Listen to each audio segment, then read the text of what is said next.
तो hello guys, कैसे हैं? उम्मीद करते हैं कि आप लोग अच्छे होंगे। जी हैं, बता दें कि भोजपुरी के पावर स्टार पवन सिंह के काफी ब्रांड लेवल का सॉन्ग आप सबके बीच कल सुबह लेके आ रहे हैं दोस्तों।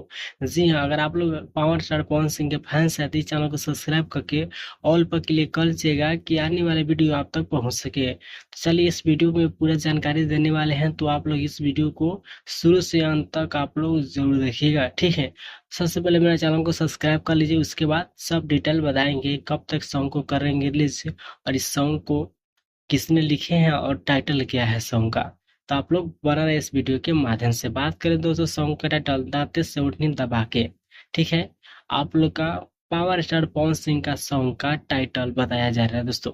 जी हाँ, आप लोग देख सकते हैं दांते से ओढ़नी दबा के, जो कि सॉन्ग का टाइटल है। SVR म्यूजिक कंपनी के माध्यम से सॉन्ग को करेंगे रिलीज सुबह 6:30 पर, ठीक है। 6:30 पर सॉन्ग को करेंगे रिलीज दोस्तों।